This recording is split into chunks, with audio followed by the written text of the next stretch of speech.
సంవత్సరాల తరబడి ఎన్ని మందులు వాడినా మీ మోకాల నొప్పులు తగ్గట్లేదా? ప్రాణ పెయిన్ క్లినిక్ లో అత్యాధునిక చికిత్స. తల్లిదండ్రుల తర్వాత దైవం కంటే గురువుకే పెద్దపీట వేసిన సంస్కృతి మనది. చెయ్యెత్తి ముక్కేంత గురువులు ఎంతో మంది ఉన్నా వృత్తికి కళంకం తెచ్చేలా లైంగిక ఆకృత్యాలకు పాల్పడే కొద్దిమంది కీచకులు ఉన్నారు. దేశమును ప్రేమించుమన్నా, మంచి అన్నది పెంచుమన్నా, ఒట్టి మాటలు కట్టిపెట్టోయ్, గట్టి మేలు తలపెట్టవోయ్ అని నీతులు చెబుతూ తోటివారిపై వక్ర బుద్ధి చూపిస్తున్నారు కొందరు ఉపాధ్యాయులు. ఉత్తరప్రదేశ్లో జరిగిన ఓ ఘటన ఇందుకు నిదర్శనంగా నిలుస్తోంది.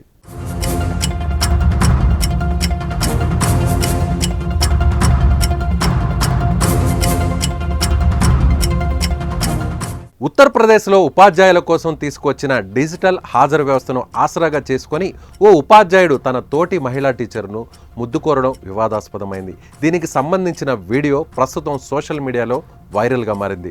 దీంతో డిజిటల్ అటెండెన్స్ వ్యవస్థను యూపీ ప్రభుత్వం నిలిపివేసింది. మహిళా టీచర్ అటెండెన్స్ మార్క్ చేయడానికి బదులుగా అతను ఆమెను ముద్దు అడగడం వీడియోలో కనిపిస్తోంది. ఇందులో ఉపాధ్యాయుడు తనకు చాలా సరదాగా ఉందని, తన షరతుకు అంగీకరిస్తే మహిళా టీచర్కి అంత సులువుగా మారుతుందని చెప్పడం వినొచ్చు. మహిళా టీచర్ డిజిటల్ హాజరును కూడా తానే చూసుకుంటానని చెప్పాడు. ఏ కండిషన్ అని మహిళా టీచర్ అడగగానే తన చెంపను చూపించి ముద్దు కావాలని అడిగాడు. అయితే దానికి ఆమె అంగీకరించలేదు. ఇదంతా డర్టీ వర్క్ అని చెప్పింది. దీనికి సమాధానంగా సదరు ఉపాధ్యాయుడు నవ్వడం వీడియోలో కనిపించింది. ఇక దీనిపై నెటిజన్లు ఆగ్రహం వ్యక్తం చేస్తున్నారు. మహిళా టీచర్ సరిగా స్పందించలేదని, అతను చెంపదెబ్బ అడుగుతున్నాడని నెటిజన్లు కామెంట్ చేస్తున్నారు.